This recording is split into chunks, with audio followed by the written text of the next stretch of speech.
Welcome back to the All Ball Podcast, where it's all ball all the time.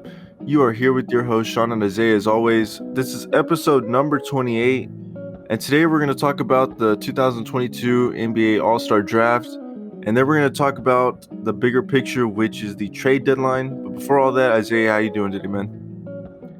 Man, I'm extremely excited because these past few days, or honestly this whole week, is what makes this my favorite time in the season besides the playoffs. So many big things all coming to a head at one time. It really gets you amped up for this home stretch of the season. So with that being said, we're going to start off lighter with the All-Star Draft. And ignoring the teams that were drafted and created themselves, the All-Star Draft was just a funny experience altogether. The way that they were clowning James Harden. Man, they were sitting there cracking slight jokes, but they didn't want to say anything yet. And then he was the last pick. And then on top of that, when he gets picked, then LeBron is like, so what happens with James? Isn't he injured right now?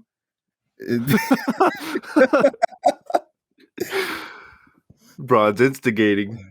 Oh yeah. He was. You see, KD was trying to ignore it the whole draft. Like he wasn't saying anything. He was trying to keep a straight face about it. But after LeBron did that, and then Chuck hit back with that, oh, he's healthy now. He got traded. Even KD couldn't hold it in anymore. He had to laugh.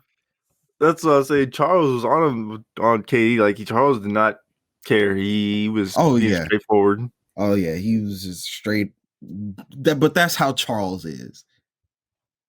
True. What's funny? Poor what's his name? Not Kenny.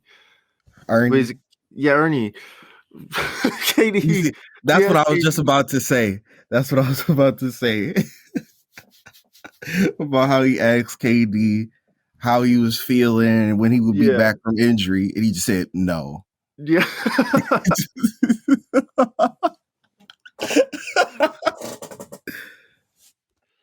I felt bad for Ernie. Yeah, that he just got straight disrespected and couldn't do anything about it. Oh man, but enough about the jokes. If we look at the actual teams that were drafted, LeBron pretty much perfectly recreated his lineup, his starting lineup from last year's All-Star game with himself, Giannis, Steph, and Jokic. The only difference is he has DeMar this year, which it was funny to hear him say that DeMar is one of his favorite players, considering what he did to Toronto all those years. But yeah, that's he made it a point to say that DeMar was one of his favorite players. So that's his other starter. And then we have KD. Since he's not playing, his starting lineup would be Embiid, Morant, Tatum, Wiggins, and Trae Young. So before we get into the rest of the reserves on the squad, let's just talk about this right here. Okay. How do we feel about these two starting lineups? Are you asking who I'd pick, I guess, in the game? Yeah, like which of these starting lineups do you think is the better starting lineup? Okay, so it's Ja, Trae Young.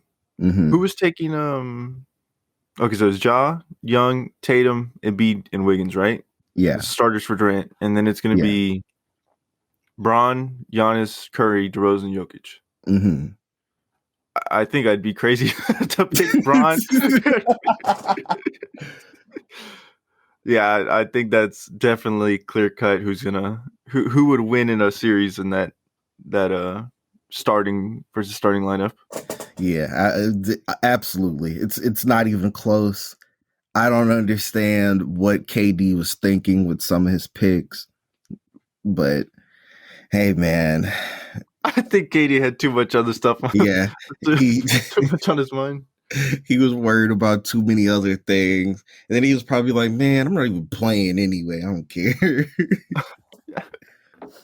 uh, Looking right now, I know we were talking about the stars, but looking at the reserves for Braun, Mhm. wasn't it Braun who made the joke about Katie needs some height?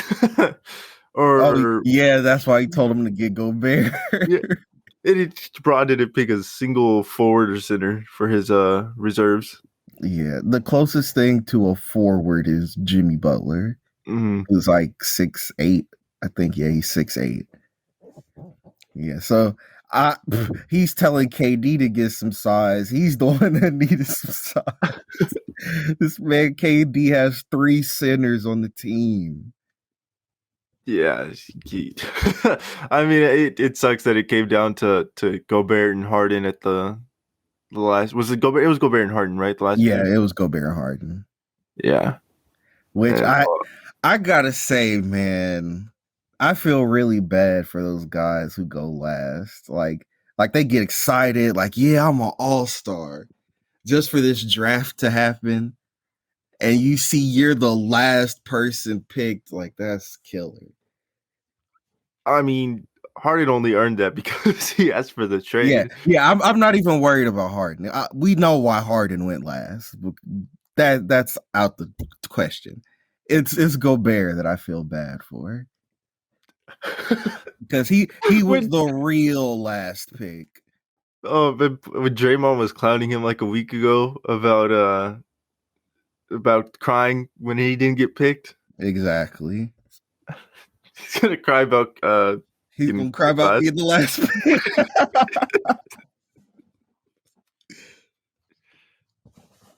Man, but now looking at the reserves, who do you think has a better bench?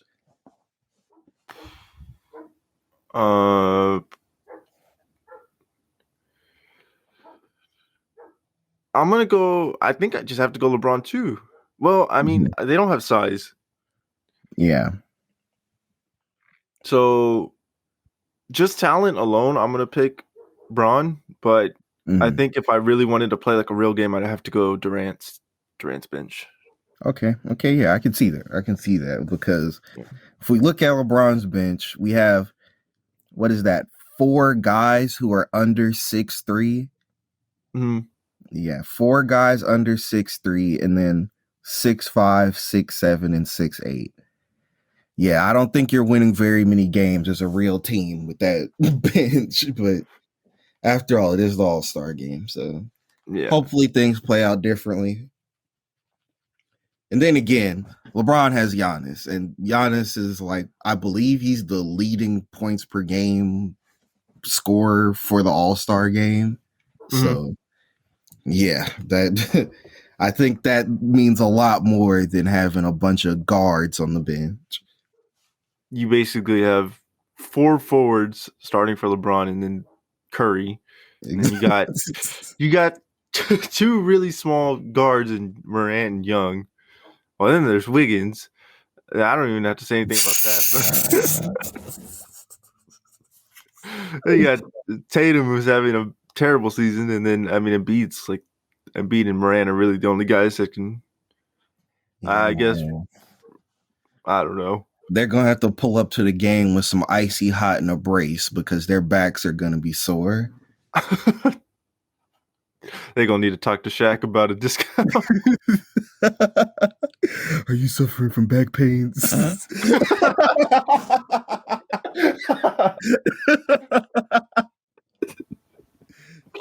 Oh man. Okay. Was there anything else you wanted to talk about the draft before we move on? Or All-Star related? Yeah, I think that's it. We got the laughs in about the Harden, and we made it clear that LeBron has once again swept the All-Star draft. It's crazy how he keeps doing that. Rigged. No. But yeah, right. No, we can move. All right. Well, before we move on, I just want to apologize because I could already hear the dog in the background. He just barks at nothing, so I can't help it. Hey man, it happens. Yeah. All right, let's move on to the big news of the week. Just all the trades that happened. What was your favorite trade? My favorite, Yeah, your favorite. I think I'd have to go with the Harden Simmons trade, just because Mhm. that's the one that I was saying needed to happen the most. And it's a toned down version of the potential trade we talked about last week that I said I really liked. Right.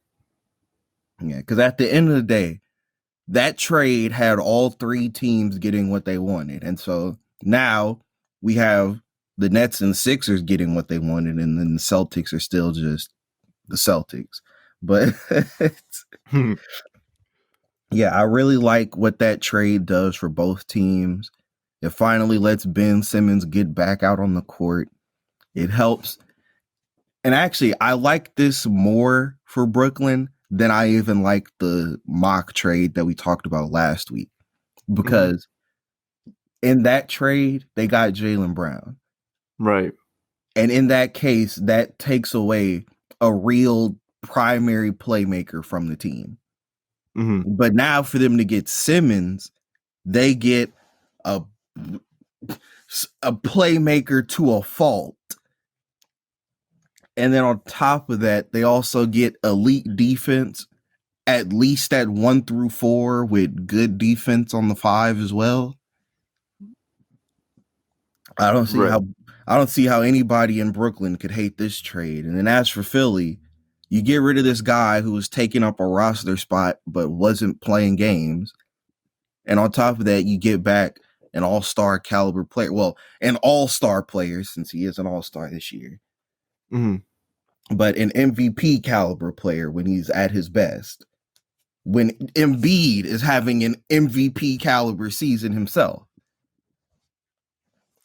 Yeah, we talked about how that pick and roll is going to be deadly. Oh, yeah. Okay, so I agree with you that the Harden and Simmons swap is the best for both teams. Like that, out of all the deals, that helps both teams the most. Mm-hmm.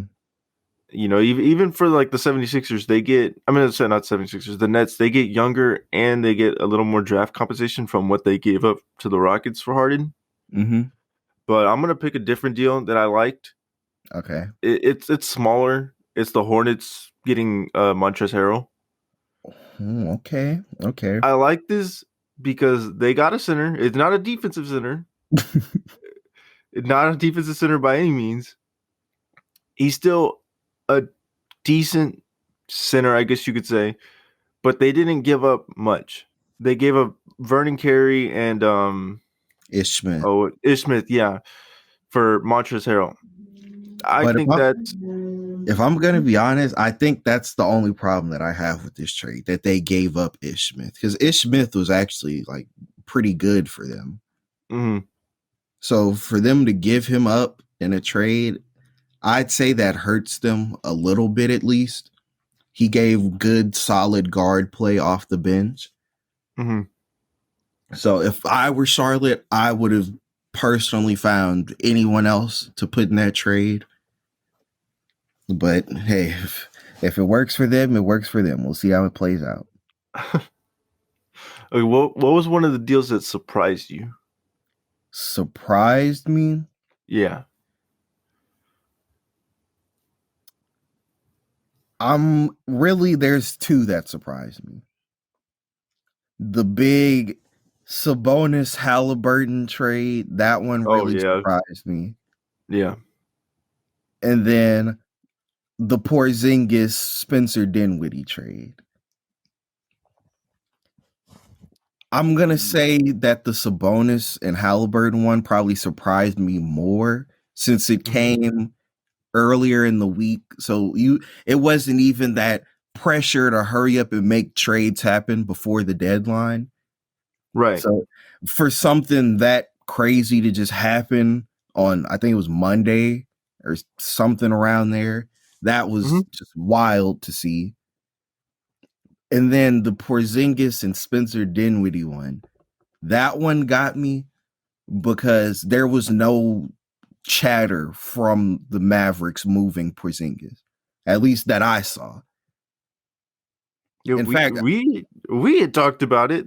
We yeah, didn't hear anybody else talking about it. yeah, we talked about it many times, but we never saw anyone else talk about it. We never saw any Shams or Woj level people even mention or hint at it. We never saw anything come out from the Mavs organization saying it. It just kind of happened. Yeah, I was pretty surprised by the Porzingis trade too, especially like what they got back. I mean, Dinwiddie's already what, like 28 years old? Yeah. And who else did they got someone else in They that got trade, right? Bertans. Yeah, I mean, Bertans is just contract is pretty atrocious. I mean, And more importantly, he does what Porzingis does offensively better, but he does what he does defensively worse. yeah, I think they could have gotten a lot more for Porzingis.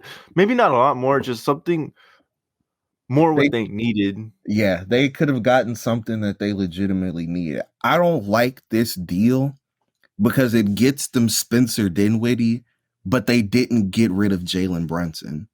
Mm-hmm. So now you have 3 guys who really want to handle the ball. And I don't like that. Yeah, and then as for the Sabonis trade, I actually remember I texted you and we were kind of like, what's going on with the Kings? Yeah, I don't know why they would just sell basically their whole, like, one of their future stars for how many years are left on Sabonis' deal? Like 3? I'm not even Or is sure. it 2? It's only like 2 or 3, and you probably don't even get close to contending when you're the Kings at the moment. Oh, absolutely not. I mean, at least you got off the oh man, I can't think of his name. Buddy Hield contract. Yeah. But as for the Pacers, y'all got what I think I always say is a steal because y'all did give up a quote unquote all-star. Whether you think he's an all-star or not, that's up to you. I think he can be. But you got a really young talent who's shown a lot of flashes to be a really great player one day. And y'all gave up a guy who probably won't be here for, if y'all were to win a championship in the next couple of years, and who we are like, he was not going to put y'all above that level. So I think this is a complete win for the Pacers, and for the Kings, I'd have to give that a pretty big F. Yeah, I 100% agree. I think it's clear that the Pacers absolutely won this trade without a doubt. Sabonis is a really good player. Halliburton is a really good player. But when you talk about the age disparity and how this finally puts the Pacers on track to do what people have been telling them to do for such a long time, which is to rebuild and really focus on going younger and starting something new, that really changes the game. And I also really like this because Halliburton is a playmaker, and that allows Duarte to be able to play off the ball more. So I really like that, as well as them building a nice backcourt duo for the future. But then looking at what the Kings are doing, it's clear that the Kings made this move because they're just trying to make an extreme push for that play-in spot. Right. I don't like that philosophy because getting into the play-in does nothing except maybe get you one extra season game. Maybe if you win the play-in somehow by whatever stroke of luck, you get one playoff round. But at the end of the day, it just gets you a mediocre draft pick with no success. And I don't think that's what the Kings should be striving for. And more importantly, I really don't like this deal because they paired Sabonis with De'Aaron Fox. And that sounds like a terrible combination for so many reasons. De'Aaron Fox is fast. When was the last time you heard of Sabonis being a sprinter of any kind? Sabonis Never. likes to have the ball in his hand down on the block. De'Aaron Fox can't shoot. So at this point, what does this duo even accomplish? The only reason this makes sense to me, or I could even make sense of it, would be is if the Kings don't want De'Aaron Fox to kind of turn into James Harden, get upset, and then leave. Mm-hmm. So I'm guessing they bring in Sabonis to try to win now, like quote unquote win now, and maybe make it to the playing game, and then kind of tell Fox, "Hey, look, we made it into the playoff game. We're right there of actually being a real playoff team. Stay, don't ask for trade, and continue to just get better." I mean, I don't know. That's the only thing I could think of. Yeah, they'd have to make some extreme off-season moves for that to even work. Because there's no way that they make the play in and then De'Aaron Fox is like, yeah, all right, good enough for me. And decides to stay like that doesn't even sound right. That is horrible. Yeah, it does sound horrible. And like you said, like their aspirations were to be a playoff, like a play-in team. Mm-hmm. I don't think they have any aspirations at all. I think they've gone out here season after season, and just said, let's just do the best we can. And if we get a playoff or, we don't make the playoffs, it's fine. It doesn't seem like they have a direction even after this trade. You see, the only reason that I said that they have that aspiration of making the play-in is because there was a report that came out saying that the Kings explicitly wanted to keep Harrison Barnes because they wanted to make a run for that play-in. Mm-hmm. If it weren't for that report, then I would have completely agreed with you that they once again were just making some ridiculous move with no real foresight. Yeah. I mean, if they get into a play-in, good for them. At least Kings fans get to see some kind of playoff basketball. They're probably going to be the only one game they play because they're probably going to lose. But I mean, at least they get to see something. Yeah, I mean, I'll be happy for the Kings fans because that's going to be the closest thing they'll get to seeing Kings playoff basketball. But for the organization and for the players, I don't enjoy. I won't feel good for them one bit, just because striving for mediocrity that is embarrassing. If your hope is to make a run for the play-in, then you need to blow it up. You need to blow it up because that is not the way you should be going about things. And honestly, I can't even feel that great for the fans for that long, because even if they do make the play-in, they just sold basically their future. So once the play-in's over, well, now you got to start thinking about how is this group that we just got gonna be able to win in the next couple of years, because Sabonis isn't on like a what do you call it, 4-year deal anymore. His deal is only down like 3 years. So it's still an F, but at least I hope they make the play-in just for the Kings fans. Yeah, I'll say that it's an F right now, but if they actually do make the play-in, then I'll give them a C for at least accomplishing the goal that they were trying to accomplish, even if it is a bad move. Yeah. Okay, so I want to get to our Rockets, the deal that we did. Not a big move, but I want to hear your thoughts. Where do I even begin? So let's just start with the actual trade itself that happened. We sent Daniel Tice back to the Celtics. In return, we got Dennis Schroeder, Enes Freedom. I'm going to call him Cancer. Enes Cancer and Bruno Fernando. Now, before I even get into anything that happened after that, this trade is already it's stupid for us because of the players that we got back. Dennis Schroeder, we already have John Wall sitting on the bench not playing because we're not trying to take minutes away from our guards. Mm-hmm. And then you go and you get Dennis Schroeder to take minutes away from our guards. And I guess it works because we waived DJ Augustine. Yeah. But at the same time, I'm pretty sure Dennis Schroeder wants more minutes than DJ Augustine was getting. Right, because DJ wasn't even playing the last 2 weeks. Yeah, like he was pretty much out of the rotation for a good while.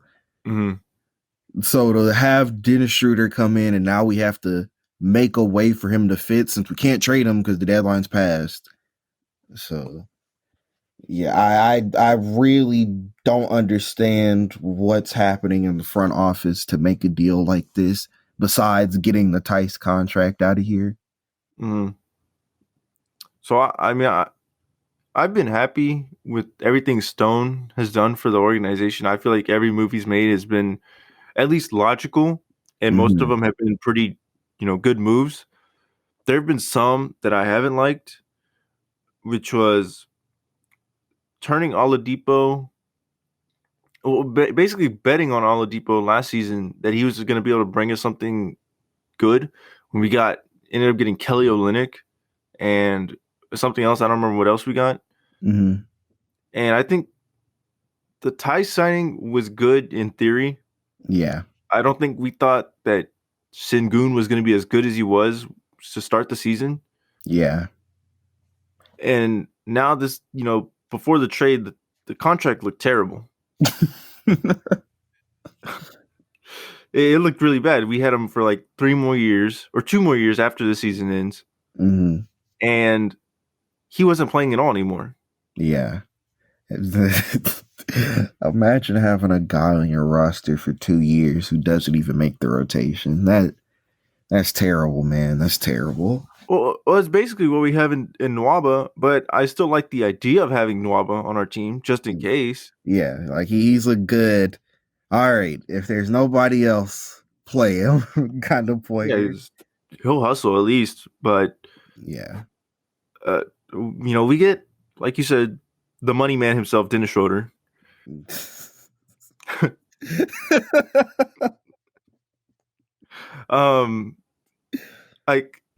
hit it right on the head. I don't know why we got him. He's gonna take up minutes if he wants to play. It's gonna be from one of our 2 young guards. And his freedom. At least we already cut him. We already waived him. Bruno Fernando. He better not come in here and ask for minutes. He better just take the most comfiest chair and sit there in the arena.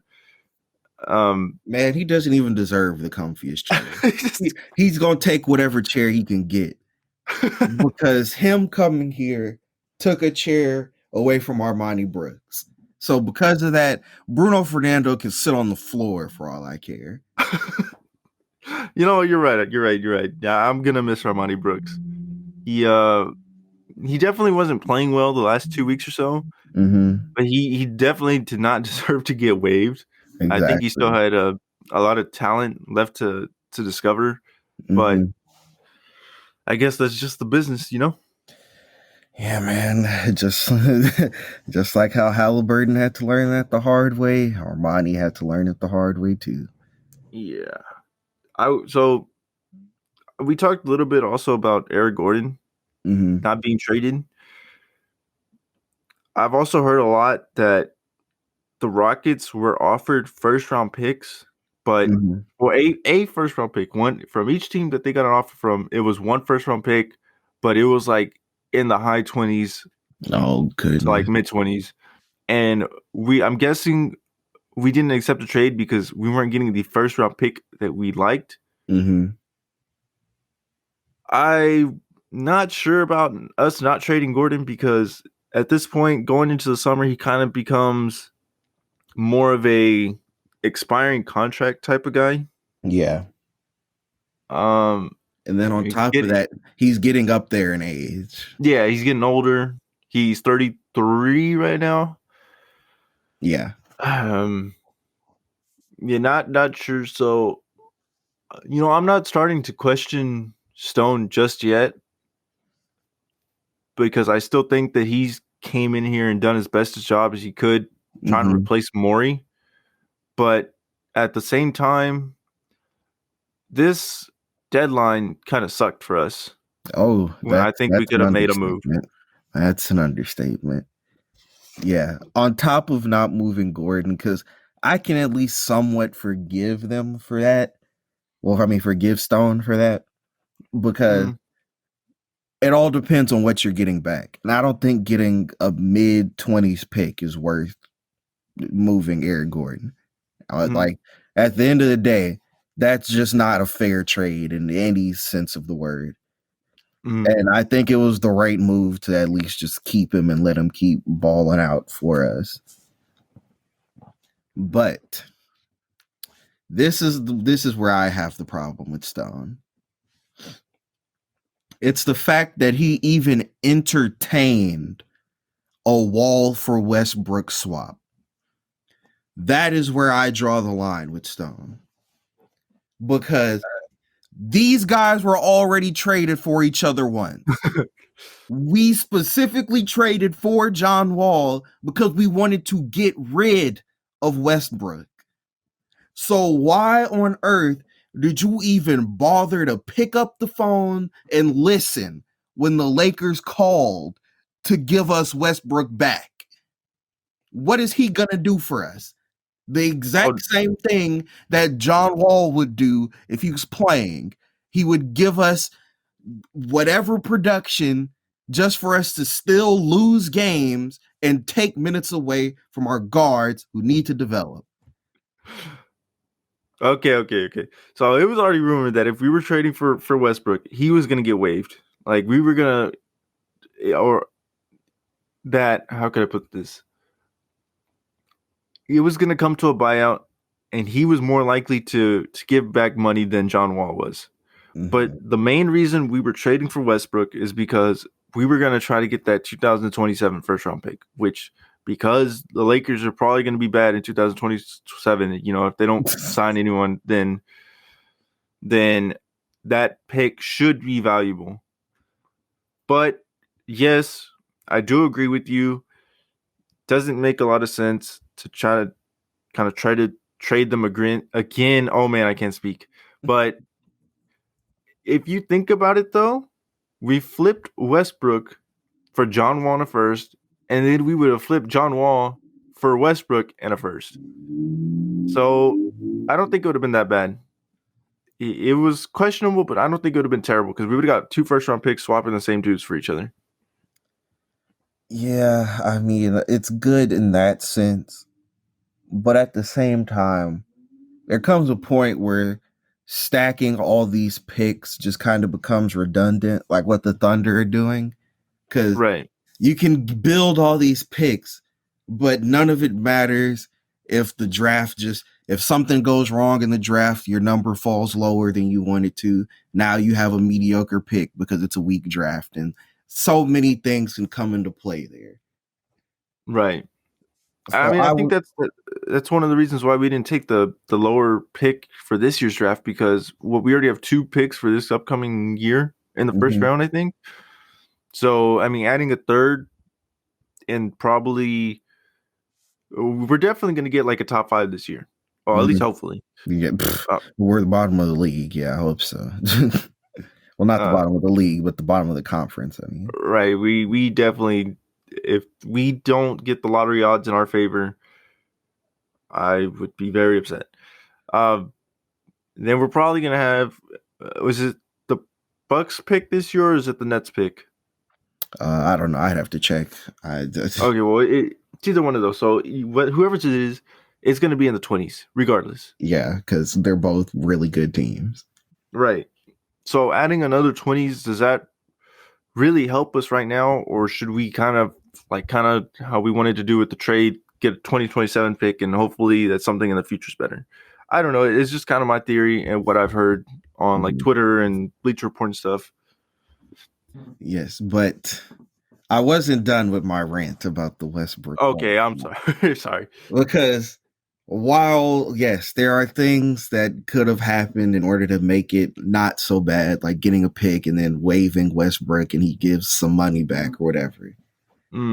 That wasn't the end of the trade, which is where my problem stems from. It was going to be John Wall and Christian Wood for Westbrook and THT in the pick. Oh, where were you hearing this from? Oh, it's from Windhorst. Brian Win. Oh, okay. Yeah. I need to go look this up because if this is like, that's a terrible idea. Yeah. That's why I was upset. Because Wall and Wood for Westbrook, who we were probably gonna waive, like you said, and then THT. Does it look like we want THT on the Rockets? It doesn't look like anybody wanted THT on their team. Nobody traded for him. Nobody's trying to trade for this dude. And on top of that, he's a guard. Why would we want another young guard? We already have two who give us enough problems. We don't need a third. I mean, Kevin Porter Jr. has been doing better, at least scoring wise. And Green hasn't been as terrible. Listen. At the end of the day, when you see that these guys are lacing up, suited up to play, do you expect them to have a good game? No. Okay. No. Okay. But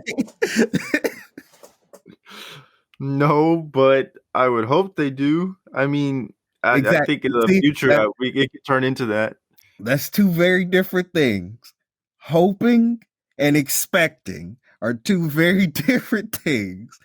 And at the end of the day, when we see that K Porter Jr. and that Jay Green in the lineup, we are expecting the worst, but hoping for the best. Yeah. Okay. So I found the Christian Wood thing. Mm-hmm. I can't believe this is real. I'm reading this. Well, I would have been. I don't know. Oh man, I would have been upset the whole year. Probably not watched another game. My whole like feelings for Raphael Stone would have completely 180'd. I've been very mad. Yeah, because let me tell you, the thing that really makes this trade so bad, outside of, obviously, John Wall, Christian Wood for Westbrook, THT, and we have to deal with THT playing. It's the fact that at the core of this trade, when you look at it, Wall and Westbrook is a swap. At which point, we're saying that Christian Wood is equivalent to THT and a pick. And I do not agree with that one bit. Not even. There is less than a 0.001% bit of me that believes in that comparison. No, if you believe that's true, if you think THT is better than Christian Wood, you've probably never watched a lick of basketball before. Like just Rockets, Lakers, anyone to know that their skill sets are completely different and one is a lot better than the other. And then on top of that, even if you don't think he's better, but if you think tacking on a pick that will likely be a good pick, but is not guaranteed to be a good pick, to THT all of a sudden makes him equivalent to Christian Wood, you're crazy. Because that does not make any lick of sense in any part of reality. You have to be living in a delusional Lakers fan world. in order to find that equivalent in any way. Yeah, it not even close. That's what I would say if someone asked me to compare the two. Not even close.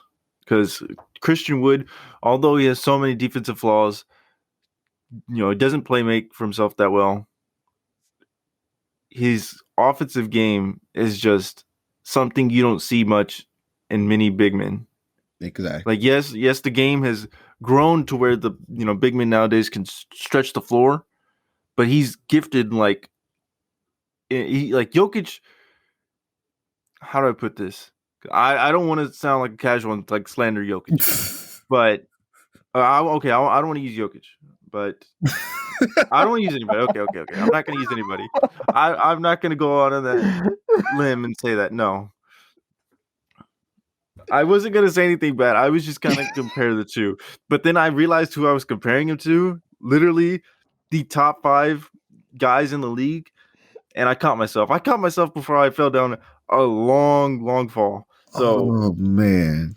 Not doing that. But I'll just say he's gifted. That's what I'll say. I'm not going to say that anything anymore. Here's the comparison I was going to make. I was going to say Christian Wood is what people are expecting James Wiseman to pan out to be, but with less defense. Mm-hmm. Yeah, so that's the comparison that I would make there. So I think we should leave it at that. Okay. Before we say anything that would make us look even worse than we already do. Okay, we could agree on that. So I want to just say one more thing before about Stone before we kind of move on to another question that I wanted to ask you. Okay. So here's my stance with Stone. Mm-hmm. I have to be on a quote unquote short leash with him right now because he has not shown me that he can fix his mistakes like Morey could. Mm-hmm. When Morey made a mistake, he could somehow magically turn his mistake into into something that we gain somehow. Mm-hmm. He was always able to fix his problems into a plus. As for Stone, he hasn't shown that. The Tice signing, look what we just got back. The Victor Oladipo, betting on Oladipo to bring us a better, I guess, trade package than LeVert, even though LeVert was had that health problem. Mm-hmm. It didn't pan out, and we got Kelly Olynyk, who ended up just being an expiring contract. Yep. So, I still have hope for Stone. I still like Stone, but at the same time, he has not shown me that he could do everything that Morey could. And yes, I understand Morey was like upper class, tier for GMs, but and to be fair, Morey did have better things to work with. Like, for instance, we had Chris Paul to move. We had Westbrook to move. These are reasonable pieces to move. Mm-hmm. Whereas we're talking about moving Daniel Tice, who's out of the rotation and making more money than he should be. We're talking about moving Victor Oladipo, who was playing pretty average basketball, I'd say, and was coming off of a major injury and still can't stay healthy. Right. But yeah, even still, he's made some very questionable turnarounds, and he's still rightfully on a short leash. Mm-hmm.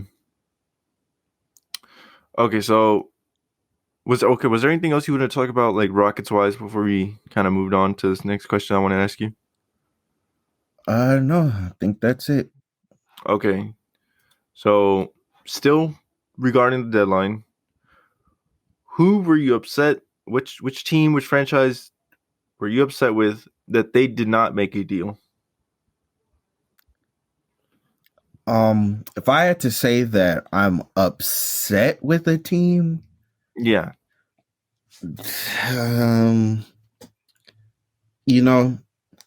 They made a deal, but I'm still going to say I'm upset with this team. And Okay. that's going to be the Celtics. Just because I feel like they should have made better deals than what they were making. Mm-hmm. And that's where my problem with them lies. It's not that they didn't make a deal, it's that they didn't make a deal that really helps them move forward this season and actually become a viable contender, or not even necessarily a contender, but at least a contender for the conference finals. Right. Yeah, they picked up a second round pick in the with the Magic trade, and then they got Derek White from the Spurs. Mm-hmm. Yeah, those were the two moves. Wait, no. I'm sorry. They got Tice too. Yeah, and the trade with us, but I didn't feel like we needed to acknowledge that. Right. So, I mean, obviously, Derek White is the best thing they received the whole trade deadline. Mm-hmm. But what does he really do to move that needle any closer to actually like competing or contending? And that is exactly my issue with this trade.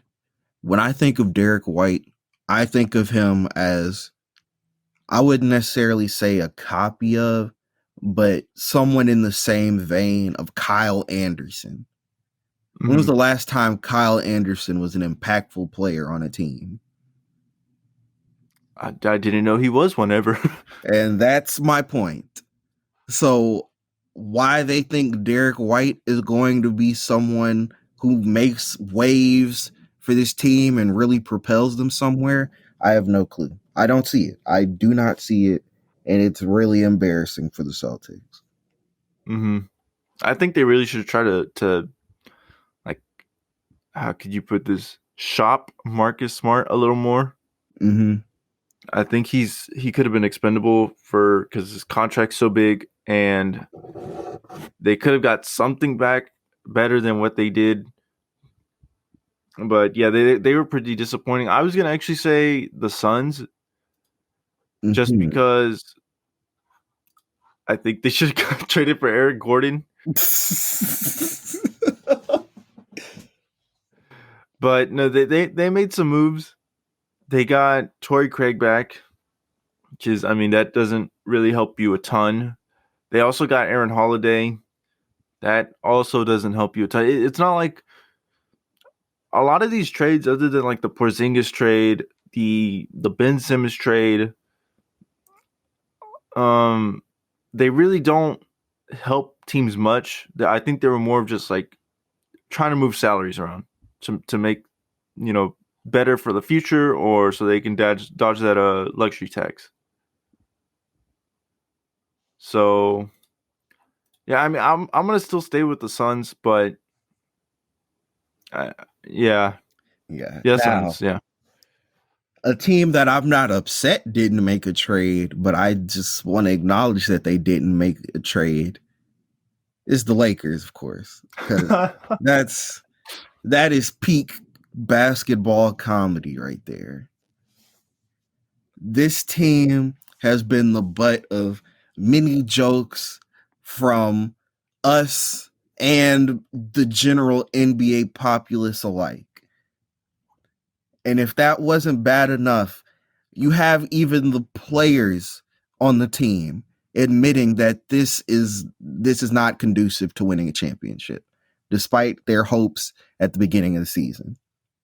So for them to approach the trade deadline with hopes of moving Westbrook and THT and even Kendrick Nunn, if they could get something good back for him, and whatever else they wanted to do, just for all of that talk to amount to nothing when the deadline passes. Oh, that's just, it doesn't get any better than that. That is the best joke of the season right there. Yeah, it's definitely, how could I put this? It's definitely funny because it kind of makes me like ask this question: if will Westbrook stands ever understand how much he actually hurts a team instead of helps? Like, as a person, I'm sure Westbrook is a great person. Mm-hmm. I'm sure he's a great guy and all that. But his basketball skill set just, I don't know, does never seem like to contribute to a winning team. Oh yeah, no. Westbrook he's a floor raiser. All he does is he elevates trash to playoff level. Mm-hmm. He does not actually elevate playoff level teams to contending level because that's just not what his play set is for.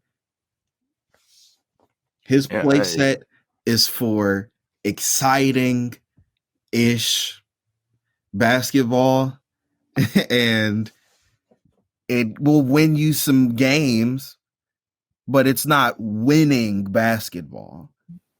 Right. And that's why I really hate the narrative that the Westbrook stands make about, oh, but look at his win percentage when he gets a triple-double versus when he doesn't. That doesn't mean anything if it's still leading to first-round exits in the playoffs. Mm-hmm. Yeah. What the Lakers definitely. I mean, the market wasn't there for any of their players, and I think that's one of the questions I want to ask you in next episode. Mm-hmm. Is the market for the players that were actually being shopped around or being like dangled out there for teams to buy. Mm-hmm. The market seemed weird, but that's another question that I want to ask you for next episode. Okay. Because we're getting up there in the time. Yeah. So, well, I guess was there anything else you wanted to talk about really quick before we go ahead and probably in the podcast or the episode? No, that is all of the major points that I wanted to touch on. All right. Well, then that's going to be the end of the episode. If you like the episode, go ahead and like and subscribe. Go ahead and leave a comment down below about what you want to see, what you want to hear, or any suggestions, anything like that. And Isaiah, any last comments? Don't forget, like, subscribe, comment, any interaction you make with the podcast to help more people see it helps us greatly, and we will return that to you in any way we can. So please do what you can to help get us out there. And don't forget to check out the podcast Instagram at allballpodcastyt. All right, we will catch you on the next one.